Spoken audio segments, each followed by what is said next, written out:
Los ministros y hasta el presidente de la Nación.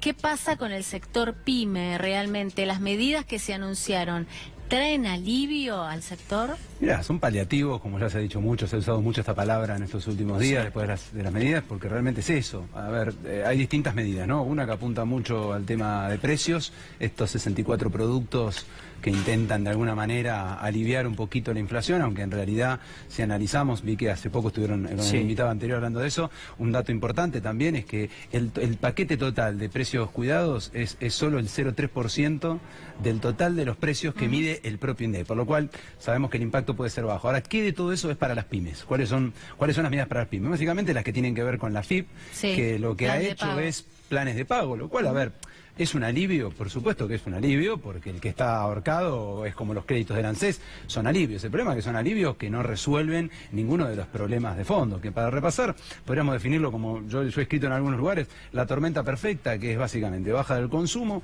La mitad de las pymes son comercios o prestadores de servicios que necesitan del consumo para vivir, no tienen caja. Entonces, baja del consumo. Por otro lado, tasas de interés que no bajan, todo lo contrario, por lo cual es difícil que no veo medidas para reparar eso. ¿En número cierran 9 pymes por día? Es más alto el número. Ese número fue hasta octubre del año pasado. Hoy estamos en promedio de 25 a 30 empresas. 25 a 30 pymes por día. Es difícil de obtener el dato porque la FIP mismo, que era el que daba ese dato hasta octubre del 2018, dejó de darlo ese dato. No está tan fácil de encontrar. Pero según distintas mediciones de CAME, de distintas entidades, hoy ese número es mayor, claro, y se calcula que van a cerrar, perdóname, para más o menos sacar el promedio, van a estar cerrando entre 9.000 y 10.000 empresas en todo el 2019 si la situación... Cuando en el 2018 fue, ¿cuánto el número? Y fueron 7.000 más o menos. O sea que podría ser entendamos cuando hablamos de PYME que no solo hablamos de pequeñas y medianas empresas, la micro, claro. Pero hablamos de un comercio, de un kiosco.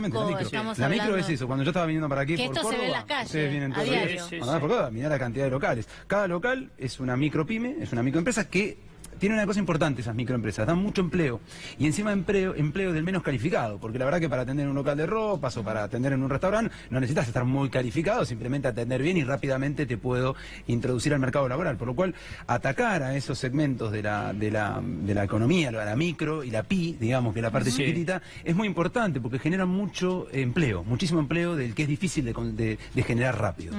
En esta situación de crisis uno esperaba quizás medidas que apuntaran al consumo, a la reactivación, que es lo que más se necesitan. De todas maneras, cualquier medida en ese sentido hubiera dado resultado en el marco de la situación que estamos atravesando. A veces las medidas hay que esperar un poco el tiempo para que pase, pero la realidad es que si vos querías reactivar el consumo, ¿cuáles fueron las medidas que reactivan el consumo? Básicamente lo que está diciendo es vamos a parar algunos precios, no vamos a generar aumentos que no tienen que ver con incrementar el consumo, sino que es con que la plata a la gente le alcance.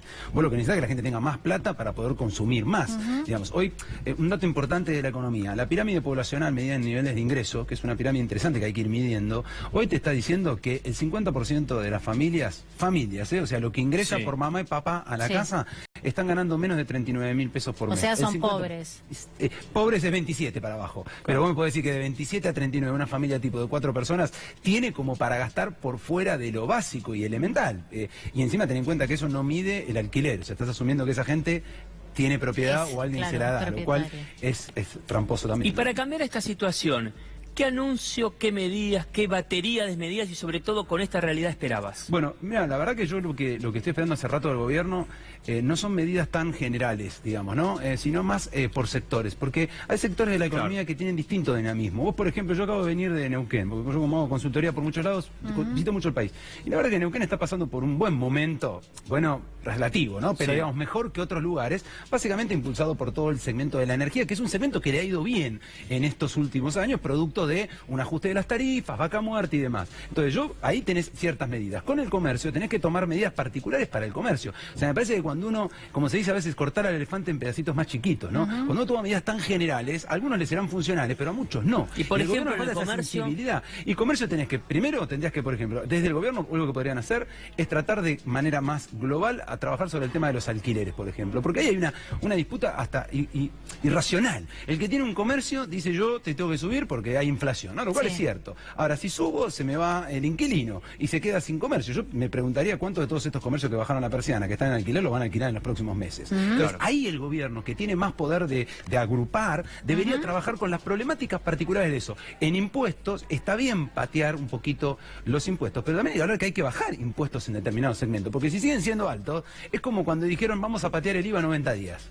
Es como un vaso de agua, está bien. Durante 90 días ya está. Ahora, los 90 días la bicicleta ya se acomodó. Entonces, hay que tomar medidas muy sectoriales. Y a mí me asombra que el gobierno, que por ejemplo Dante Sica, Mariano Mayer, que son tipos que conocen y han caminado a la calle, no hagan eso. No se junten con los distintos segmentos y vean medidas segmentadas para los problemas de cada uno. Pero a vos te asusta y de hecho hasta los mercados lo dicen. Habrá que ver qué pasa la semana que viene, porque también tenemos que tener en cuenta que los anuncios fueron previos a un feriado extra largo, ¿no? Y estamos detenidos.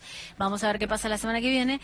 Vos decías, me sorprende que ministros como Sica anuncien este tipo de medidas. Se nota a la legua que ellos no creen en las medidas. Y te diría que hay rumores, ustedes lo deben conocer, pero hay rumores muy fuertes de Sica muy enojado y Duhovne también muy enfrentados. Y la verdad que eso es un problema, porque hoy los dos ministros más importantes que tiene el gobierno, claramente, es por la situación actual, ¿no? Es Duhovne y Sica, porque uno maneja trabajo, producción y el otro maneja economía. Si entre ellos no hay coordinación, no hay equipo, y estamos al horno, porque ¿qué podemos esperar de esa situación? Claro. Gracias por la visita. Gracias, Jonathan.